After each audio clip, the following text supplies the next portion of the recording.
Hey, so I figured out this neat trick that will help you to make your cars a little more modern looking on the sides. If you want to give it a shot, what you will need is, first of all, Cyan's Molding Pack 1, and you'll need Body Molding No Lip, otherwise known as the Better Body Molding by Swarton. Okay, so first thing you're going to do, grab one of these sides here. I recommend trying out one of these two to start because they have the most shape to them. Okay, so I'm going to drag that.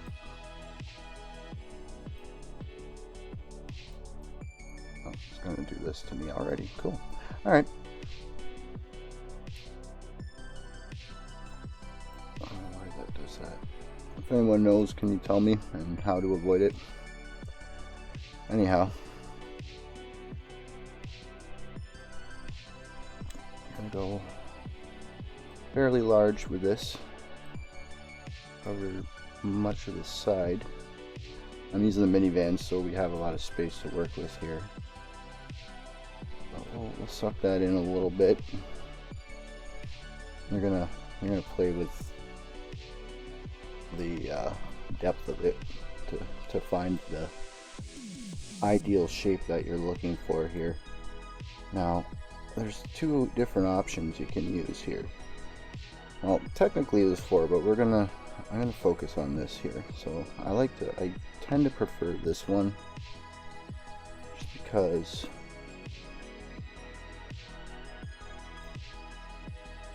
I tend to have more options with it as far as shaping goes. So I'll go like this here. I'll expand it. They have to be on the same layer, so I got them both on one. So we want to move this here. Whoop, sorry. Bring this to the front because it extends all the way back from the cut point, I suppose you should call it. Anyway, you're gonna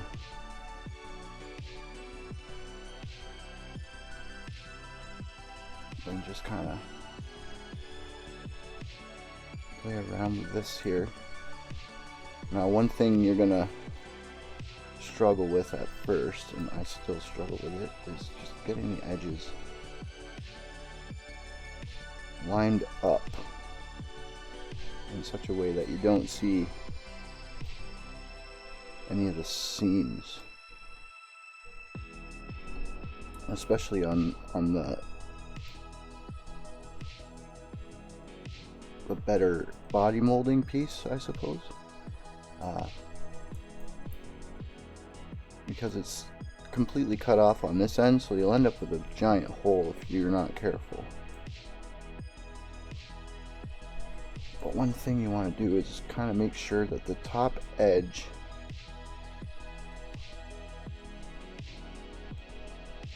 of the Cyan molding meets up with, or at least covers up, the top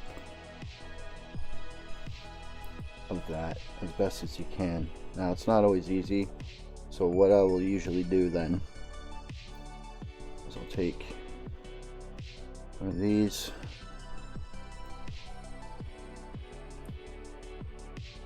run it over the top. You can, if you decide to go with, say, this more square style, and you can even flatten it to make kind of minimalize the effect of the line.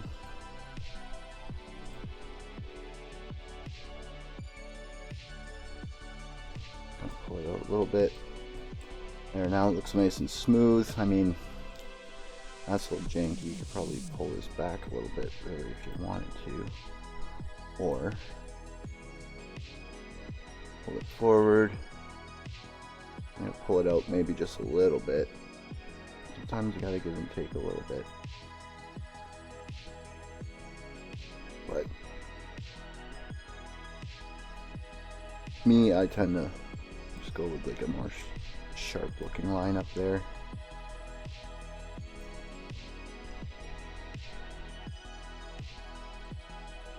You can do something like that, and then you're going to want to tweak this. You're going to kind of get the line however sharp, however dramatic you want the I guess flow of the sheet metal to be. There are a lot of different possibilities with this technique.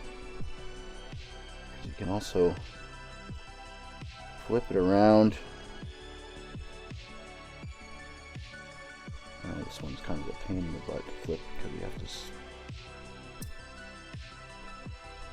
you have to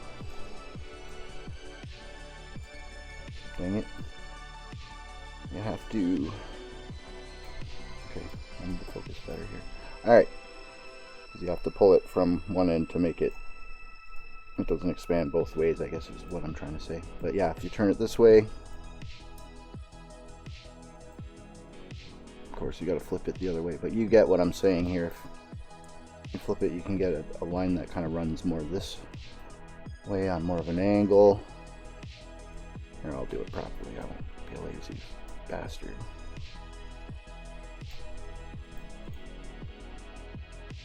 Okay.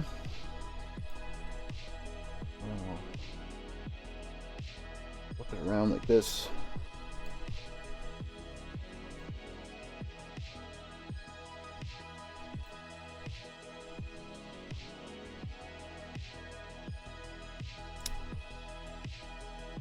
Never quite mastered the finer art of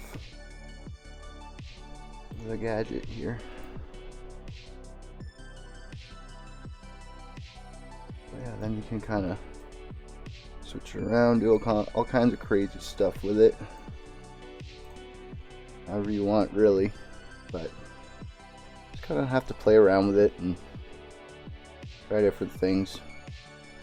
It's just a little example. You can also use these other side moldings. I find this one gives you kind of a, you're looking for like a really sporty angle on the rear fender. Well, this one tends to work really good because of the natural shape is kind of already lent to that idea. But yeah, there you go. This is how we do it. Alright, if you want to give it a shot, I'd love to see what you guys can come up with. Alright, peace out.